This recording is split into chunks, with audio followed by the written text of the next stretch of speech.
नमस्कार, मी प्रतीक्षा पुन्हा एकदा आपल्या सर्वांचं आपल्या लंबोदर किचनमध्ये मनापासून स्वागत करते। तर आज मी तुमच्यासाठी घेऊन आले चमचमीत आणि झणझणीत अशी काळ्या चण्याची रस्सा भाजी। तुम्ही याला चना मसाला सुद्धा म्हणू शकता। बघा काय मस्त दिसते की नाही, अगदी कमाल याला तर्री आले। दिसायला जेवढी भारी दिसतोय ना हा रस्सा, तेवढाच खायला देखील अप्रतिम लागतो। मस्त गरमागरम भाकरी चपाती सोबत हा रस्सा अप्रतिम लागतो। तर चला तर मग आता वेळ न घालवता आजच्या व्हिडिओला सुरुवात करूया।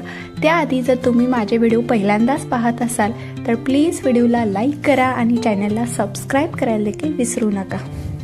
तर चमचमीत काळ्या चण्याची रस्सा भाजी बनवण्यासाठी इथे मी अर्धी वाटी काळी चणे रात्रभर पाण्यामध्ये भिजत ठेवलेले। जर तुमच्याकडे वेळ कमी असेल तर गरम पाण्यामध्ये फक्त 2 ते 3 तास भिजत ठेवले तरी देखील चालेल।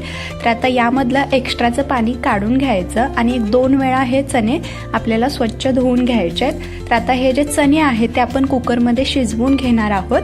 त्यामध्ये आपल्याला चणे बुडून 1 इंच पाणी वर येईल इतकंच पाणी घालायचं, जास्त पाणी देखील नाही घालायचं। त्याचबरोबर अगदी पाव चमचा यामध्ये मीठ घालू। मीठ आतपर्यंत चण्यामध्ये गेले ना चण्याची चव खूप छान लागते। त्याचबरोबर इथे मी 1 छोटा टोमॅटो अगदी बारीक चिरून घेतलाय, तो देखील घालायचा आहे। आता याला झाकण लावून मध्यम गॅसवरती फक्त 2 ते 3 शिट्ट्या आपल्याला याच्या काढून घ्यायच्या आहेत। तर चणे शिजतायत तोपर्यंत आपण इकडे रश्श्यासाठी लागणारं वाटण तयार करून घेणार आहोत। त्यासाठी एका मिक्सरच्या भांड्यामध्ये आपल्याला पाव वाटी किसलेलं सुकं खोबरं घालायचंय, 7 ते 8 लसूण पाकळ्या, 1 इंच आल्याचा तुकडा, त्याचबरोबर भरपूर अशी कोथिंबीर घालू। कोथिंबीर घातल्यामुळे वाटण खूप छान होतं। तर आता फक्त यामध्ये 2 ते 3 चमचे पाणी घालूया, म्हणजे अगदी एकसारखं वाटण तयार होतं। आता याला झाकण लावून मिक्सरला हे वाटण फिरवून घेऊया। तर इथे आपलं रश्श्यासाठी लागणारं साधं आणि सोप्या पद्धतीचं वाटण तयार झालेलं आहे। काय मस्त झालंय हे वाटण। तर हे बघा, हे वाटण वापरून तुम्ही भरपूर अशा रस्सा भाज्या तयार करू शकता। तर आता आपलं वाटण तयार आहे। आपण चणे शिजलेत का ते देखील पाहूया। तर इथे आपले काळे चणे देखील छान असे शिजले गेलेत, फक्त 3 शिट्या मी याच्या काढून घेतल्यात। तर आता चमच्याने थोडंसं हे मिक्स करून घ्यायचं। हे जे टोमॅटो आहे ते आपल्याला थोडंसं बारीक करून घ्यायचं आहे। तर मी थोडंसं मोठं चिरलेलं त्यामुळे असं बारीक करून घेते। तुम्ही सुरुवातीलाच बारीक टोमॅटो चिरूनच यामध्ये घाला। तर हे बघा, चणे देखील छान मऊ शिजलेले आहेत। तर आता आपण फोडणीची तयारी करू। त्यासाठी एका कढईमध्ये आपल्याला 1 मोठा चमचा तेल घालायचंय। तेल चांगलं गरम होऊ द्यायचं, गॅस अगदी लो टू मिडियम ठेवायचंय। तेल चांगलं गरम झालं की यामध्ये पाव चमचा मोहरी, अर्धा चमचा जिरे घालू। जिरे आणि मोहरी चांगले तडतडू द्यायचे। त्यासोबतच 1 तमालपत्र घालते। तर कोणतेही जास्त मसाले यामध्ये नाही घालायचे, तरी देखील हा रस्सा अगदी चवीला कमाल लागतो। तर हे थोडंसं परतून घेऊया। आणि आता यामध्ये आपल्याला पाव चमचा हिंग घालायचंय। त्याचबरोबर इथे मी 1 मोठा कांदा अगदी बारीक असा चिरून घेतलाय, तो देखील घालू। तर आता कांदा आपल्याला अगदी लो टू मिडियम गॅसवरती चांगला सोनेरी रंगावरती आणि मऊ होईपर्यंत परतून घ्यायचा आहे। तर रस्सा भाजीमध्ये थोडासा कांदा जास्त घालायचा, त्यामुळे चव खूप छान लागते। तर हा रस्सा बनवायला खरंच खूप सोपा आहे आणि अगदी झटपट तयार होतो, कोणताही तामझाम न करता, आणि चवीला म्हटलं तर कमाल लागतो। तर हे बघा, अगदी 2 ते 3 मिनिटांमध्येच कांदा छान परतला गेलाय, हलकासा मऊ झालेला आहे। आता यामध्ये आपण तयार करून घेतलेलं जे वाटण होतं ते घालूया। आता हे वाटण देखील आपण या कांद्यासोबत फक्त 1-2 मिनिटं चांगलं परतून घेऊया, म्हणजे आल्या आणि लसणाचा जो कच्चापण आहे तो कमी होतो। तर फक्त 2 मिनिटं लागतात हे वाटण परतण्यासाठी। छान तेल सुटेपर्यंत आपण हे परतून घेऊया। तर याआधीही मी तुमच्यासोबत बऱ्याचशा रस्सा भाज्याच्या रेसिपीज शेअर केलेल्या आहेत, त्याची लिंक मी डिस्क्रिप्शनमध्ये दिले, तिथे जाऊन तुम्ही बघू शकता। तर हे बघा, मस्त असं याला तेल सुटलं गेलंय। आता यामध्ये आपल्याला काही पावडरवाले मसाले घालायचे। त्यामध्ये मी इथे अर्धा चमचा धनेपूड घालते, पाव चमचा हळद, त्याचबरोबर 2 चमचे कांदा लसूण मसाला।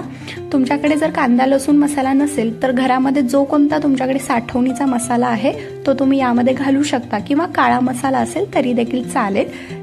तर आता हे मसाले देखील आपण यासोबत एकदा अर्धा मिनिट तरी परतून घ्यायचं. तर बघा मसाले मी छान असे परतून घेतलेले आहेत. आता यामध्ये आपल्याला थोडंसं पाणी घालायचं आहे आणि हा जो मसाला आहे तो शिजवून घ्यायचा आहे अगदी तेल सुटेपर्यंत.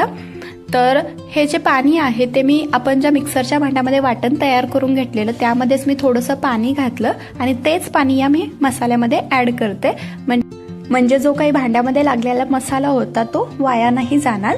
तर आता एक तेल सुटेपर्यंत हे छान असं शिजवून घ्यायचं. तर हे बघा अगदी काही मिनिटांमध्येच मसाला चांगला शिजलाय आणि वरती याला तेल सुटू लागले. अगदी चमचमीत असा हा मसाला दिसू लागलाय. मसाला बघूनच तुम्हाला समजलं असेल की रस्सा किती कमाल होणार आहे. तर आता लगेच आपण जे शिजवून घेतलेले चणे होते ते यामध्ये घालायचं आणि हे सुरुवातीला एकदा मिक्स करून घेऊया. गॅस अगदी लो टू मिडियम ठेवायचं आहे. तर आता यामध्ये आपल्याला गरजेनुसार पाणी घालायचं आहे. तर हे मी गरम पाणी करून घालते त्यामुळे रश्श्याला तर्री खूप छान येते आणि चव देखील मस्त लागते. तर आता तुम्हाला जितपत रस्सा पातळ घट्ट हवंय तितकं तुम्ही यामध्ये पाणी घालू शकता. तर आता यामध्ये आपल्याला अर्धा चमचा गरम मसाला घालायचा आहे. तुम्ही कोणताही भाजीचा मसाला इथे घालू शकता. त्याचसोबतच चवीनुसार मीठ. याआधी आपण चणे शिजवताना देखील थोडंसं मीठ घातलेलं त्यामुळे अगदी अंदाजानुसारच घाला. तर आता मोठ्या गॅसवरती याला एक चांगली उकळी काढून घ्यायची. तर इथे बघा रश्श्याला चांगली उकळी आले. आता यावरती झाकण ठेवून एक 7 ते 8 मिनिटं हा रस्सा चांगला दणकून शिजवून घ्यायचा.